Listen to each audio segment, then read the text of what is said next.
kajian hati. Baik, sekarang kita kasih kesempatan untuk Mbak Feby Carol di sini. Mau bertanya langsung sama Ustadz, silakan. Assalamualaikum Pak Ustadz. Waalaikumsalam warahmatullahi wabarakatuh. Perkenalkan, nama saya Feby Carol. Saya kakak dari Virgon. Izinkan saya menceritakan kisah saya Pak Ustadz. Kurang lebih 4 tahun rumah tangga saya bermasalah Pak Ustadz. Saya nikah di 2016, pernikahan saya sudah 9 tahun lamanya. Tahun kelima rumah tangga saya semua berjalan baik. Lewat dari tahun kelima permasalahan mulai ada Pak Ustadz. Yang pertama komunikasi kami buruk Pak Ustadz. Ironisnya 1 tahun ke belakang saya berpikir ulang untuk mempertahankan rumah tangga saya. Namun saya gagal.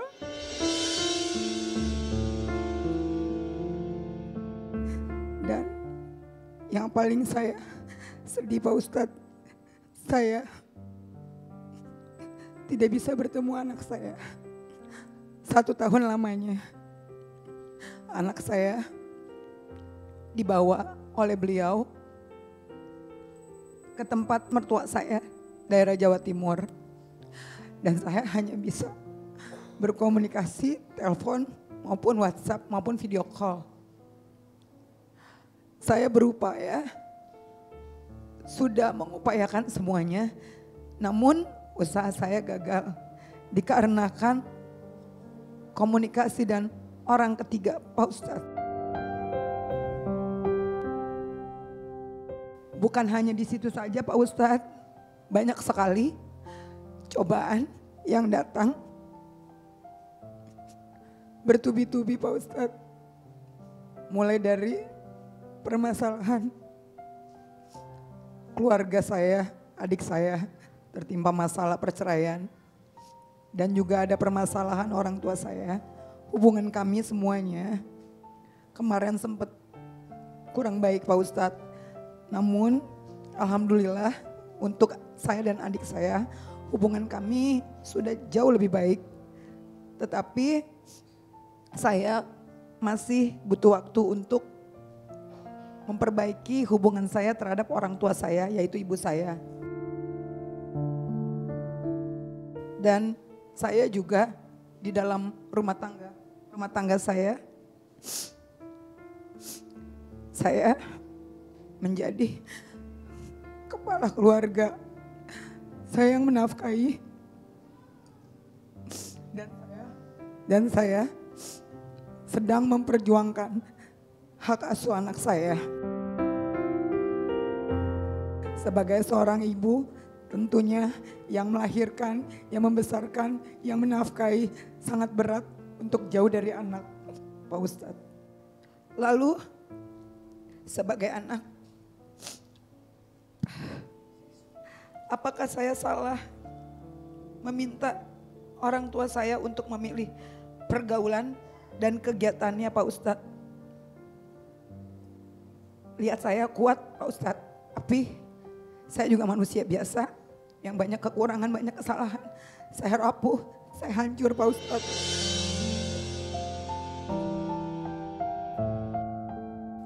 Pertanyaan saya Pak Ustadz, bagaimana caranya saya menyikapi rasa bersalah saya karena tidak bisa mendampingi anak selama 1 tahun belakangan. Apakah ini dosa bagi saya Pak Ustadz? Terus terkait dengan ibu yang tadi hubungannya sedang tidak baik saat ini. Apa yang sudah izin Kak Feby atau Mas Virgon lakukan agar ibu bisa kembali lagi seperti keadaannya sebelum ini? Harapan aku dan adikku, ibuku lebih bisa memilih pergaulan dan kegiatan-kegiatan yang memang lebih positif, yang memang bisa berdampak lebih baik gitu Pak Ustadz. Karena kan adik juga kan public figure, jadi harapannya bisa menjadi contoh bagi anak-anak dan bagi adik-adik keluarga yang lain gitu Pak Ustadz. Hidup ini sementara, semuanya titipan. Kenapa di sisa usia orang tua saya yang masih hidup, yang masih sehat, yang sudah masuk 60, mungkin mau 63 Pak Ustadz. Kenapa tidak memberikan, dedikasikan hidup untuk Allah, untuk Tuhan. Mi, aku minta maaf atas segala kesalahan, segala perbuatanku. Aku tahu di sini aku sebagai anak, tetapi anak juga boleh bersuara, boleh menegur. Yuk kita sama-sama berdamai, kita turunkan ego kita masing-masing. Kita bermaafan dan pastinya sebagai keluarga, apapun selama itu memang positif untuk Mami, pasti kita akan support. Jangan kejar duniawi, karena itu semua semu. Marilah, mumpung kita masih dikasih kesempatan di dunia ini, waktu kita sudah tidak banyak lagi. Marilah kita bebenah diri, kita persiapkan, karena waktu kita sebentar lagi. Itu aja Pak Ustadz. Bunda.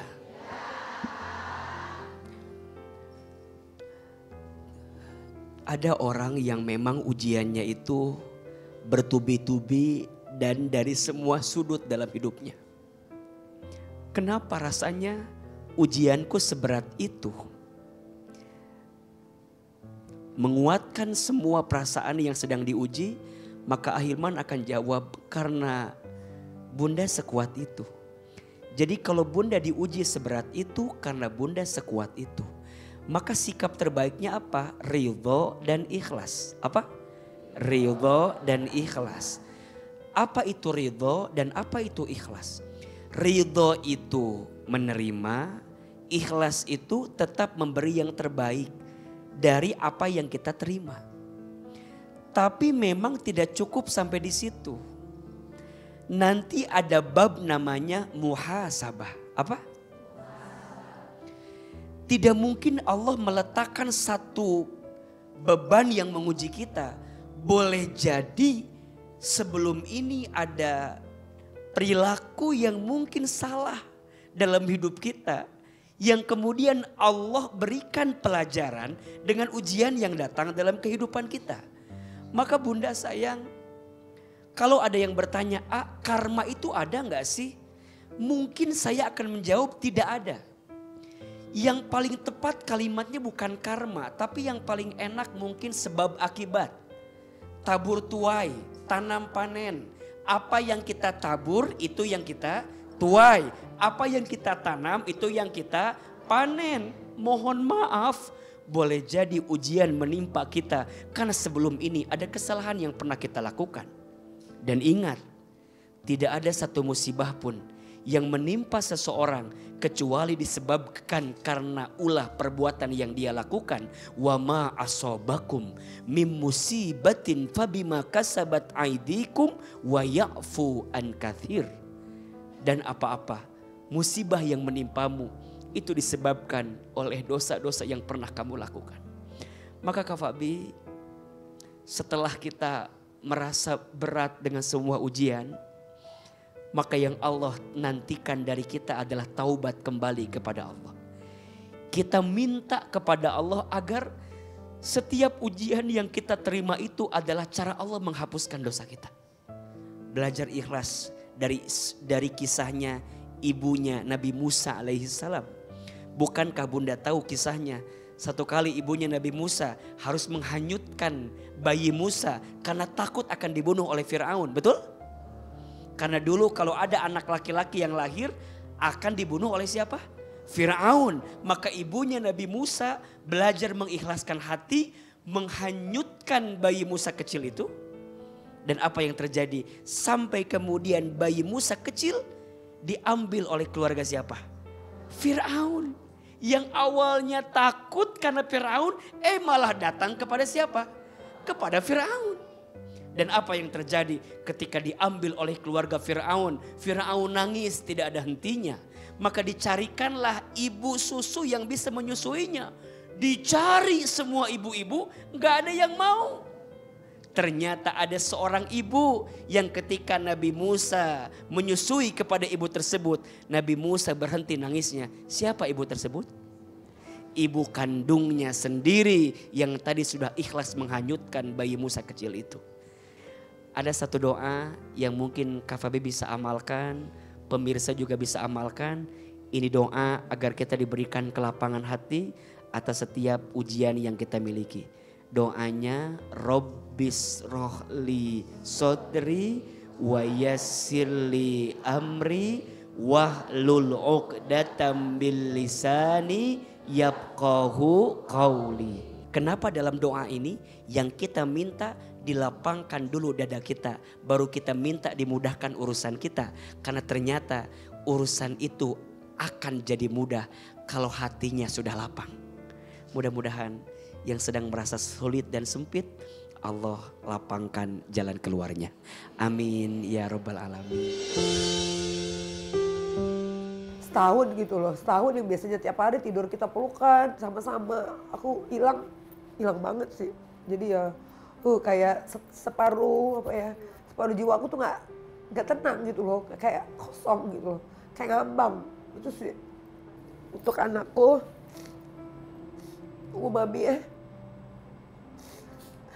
Sayang mami gak pernah berubah sampai kapanpun. Mami sayang, mami cinta sama kamu. Maafin mami gak bisa dampingin kamu 1 tahun ini. Tapi mami janji, mami akan jemput kamu dalam keadaan lebih baik lagi.